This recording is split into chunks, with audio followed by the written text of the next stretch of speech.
Let's talk about pedophiles and who they target.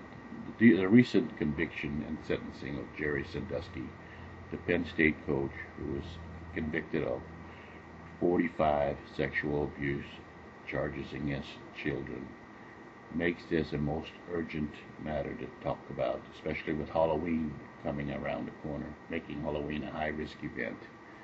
And pedophiles have certain common traits or characteristics that we as parents need to be aware of. And that's the purpose of this video today, is to bring some awareness to these common characteristics or traits. Now, with sex offenders getting locked up for life, there are a hard time laws on the books to keep these predators inside prison for a very long time to protect our children. However, there are many more out there. These sick people are targeting our children, and as they become the predator, they often seek out shy, handicapped, and withdrawn children, or those who come from troubled homes or underprivileged homes. This is not a golden rule. This applies to anyone who is vulnerable to be targeted and manipulated. They shower them with gifts, taunting them with trips to public places like the zoos and concerts and many other fun places. Pedophiles work to master their manipulative skills and often unleash their own troubled children first, becoming their friend, building their self-esteem, and then they refer to them as being special or mature in ways, appealing to their need to be heard and understood. And then they entice them with adult type of activities that are often sexual oriented or related. They offer them alcohol or drugs to hamper their ability to resist or even remember or recall events that occurred, causing them to be hazy in their memory. It's common they won't snitch off pedophiles as they develop a syndrome called Stockholm Syndrome.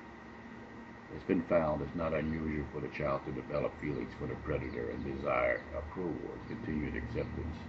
They will compromise their inability to decipher good and bad behavior, ultimately justifying the criminal behavior out of sympathy and concern for the adult's welfare. This is often compared to the Stockholm Syndrome, where victims become attached emotionally to their captors. However, time works for the victims.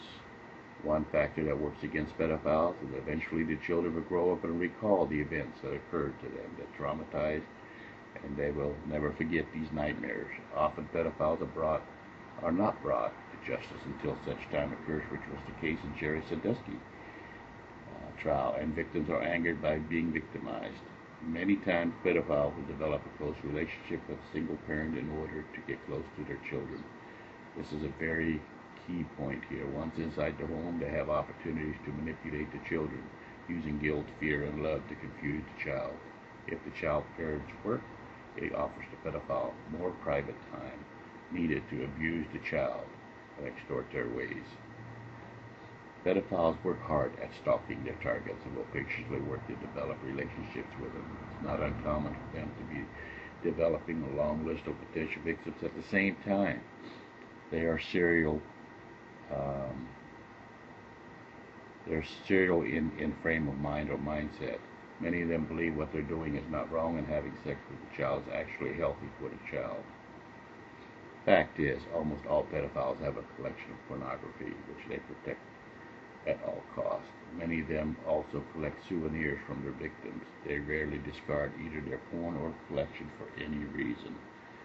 Again, profiles, characteristics, facts.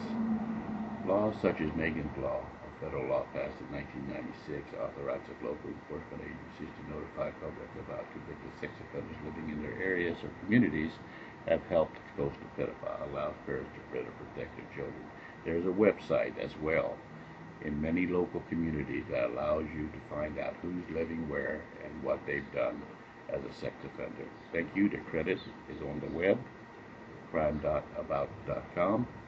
Sex, pedophiles, and remember the cycle of abuse. Lure the child, groom the child, sexually abuse the child, discard the child, and then unfortunately monitor and surveillance children so that they don't fall into this cycle of being abused. Thank you.